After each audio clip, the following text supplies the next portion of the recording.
الرحمن الرحیم صلی اللہ علی النبی الکریم۔ محترم معزز سامعین و سامعات، السلام علیکم ورحمۃ اللہ وبرکاتہ۔ آج کے ہمارے لیکچر کا ایمان ہے کامل ایمان۔ خادم رسول حضرت انس رضی اللہ تعالی عنہ روایت فرماتے ہیں کہ نبی اکرم صلی اللہ علیہ وسلم نے ارشاد فرمایا: لا يؤمن عبد حتى يحب لأخيه ما يحب لنفسه۔ ارشاد فرمایا بندہ اس وقت تک کامل ایمان نہیں ہو سکتا جب تک کہ وہ اپنے بھائی کے لیے وہی چیز پسند نہ کرے جو اپنے لیے پسند کرتا ہے۔ یعنی ایمان کا کامل ہونا، حقیقی ایمان کا حاصل ہونا موقوف ہے اپنے بھائی کے لیے اسی چیز کا پسند کرنا جو ہم اپنے لیے پسند کرتے ہیں۔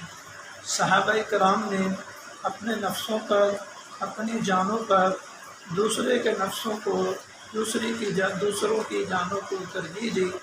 اللہ تعالیٰ ان کی صفات کو بیان کرتے ہوئے ارشاد فرماتے ہیں: یؤثرون علی انفسہم ولو کان بہم خصاصہ، کہ وہ اپنے نفسوں پر ترجیح دیتے ہیں اگرچہ وہ ضرورت مند ہوتے ہیں، تنگ دست ہوتے ہیں۔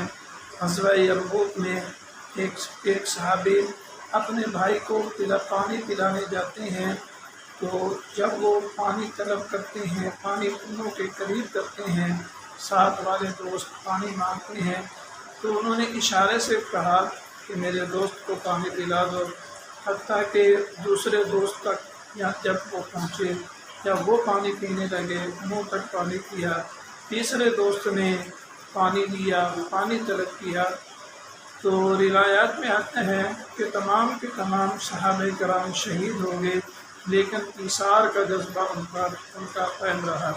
اسی طرح دوسری روایت مبارکہ میں آتا ہے، فرمایا کہ ایک صحابی کے گھر میں ایک سری آئی، تو وہ سری 7 گھروں میں چکر لگا کر پھر اسی گھر میں آئی۔ یہ دلیل ہے اس بات کی کہ صحابہ کرام کے اندر ایثار کا جذبہ تھا۔